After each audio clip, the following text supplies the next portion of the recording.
Et en direct avec nous, Jean-Luc Mélenchon. Bonjour, vous êtes député européen, on le rappelle, et coprésident du parti de gauche. Tout d'abord, est-ce que vous êtes choqué? Je suis choqué, mais pas surpris. Mais qu'ils aient eu l'outrecuidance de cet espionnage, véritablement coupe le souffle. Mais on sait bien qui sont les Nord-Américains. Et en général, lorsque je mets en garde, on me soupçonne toujours d'en rajouter. Mais vous voyez, cette fois-ci, ils viennent d'être pris la main dans le sac. Ce sont des gens qui ont des prisons secrètes, qui enlèvent des gens un petit peu partout dans le monde. Eh bien, que voulez-vous? Ils se croient tout permis. Donc déjà, il y a une situation qui est incroyable. Je vais vous la résumer. Ils espionnent les institutions européennes, donc ils connaissent le texte du mandat de la négociation que l'Europe a commencé avec les États-Unis d'Amérique.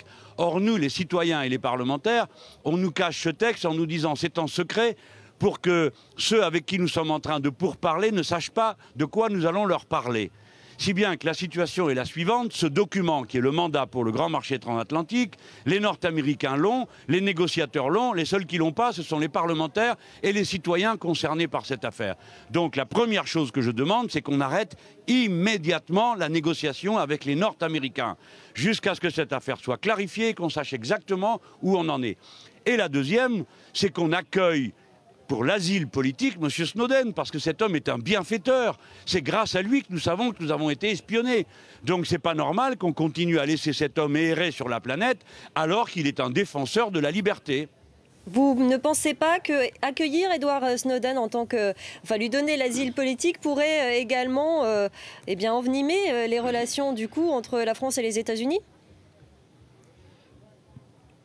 Oui, il serait bon que le ton vienne à changer. Mais si nous considérons qu'on ne doit rien faire de ce qui déplaît aux Nord-Américains, alors on ne fait rien. Et il n'est même pas la peine d'aller négocier avec eux, parce que dans la négociation, ceux qui veulent négocier prétendent qu'ils vont leur tenir tête. Mais enfin, oui ou non, M. Snowden nous a-t-il rendu service en démasquant ce complot d'espionnage? C'est ça qu'il faut regarder. Dites donc, quand il y a des réfugiés politiques chinois ou je ne sais quoi, on les accueille à bras ouverts. Combien de fois, chaque fois que le président de la République se déplace et va dans un autre pays, on commence par lui dire est-ce qu'il a bien vérifié que les droits de l'homme sont respectés? Et là, on va négocier avec un interlocuteur paranoïaque et malfaisant qui nous espionne. Et on trouverait ça normal, il ne faudrait rien dire, juste vérifier si notre téléphone marche toujours après qu'il l'ait espionné. Non, il faut être ferme avec les États-Unis d'Amérique. C'est le seul langage qu'ils comprennent. Regardez comment les gens en Amérique du Sud leur ont tenu tête. Eh bien, nous devons être tout pareil. Il faut leur tenir tête. Snowden doit être accueilli chez nous pour montrer que nous ne permettons pas qu'on nous espionne.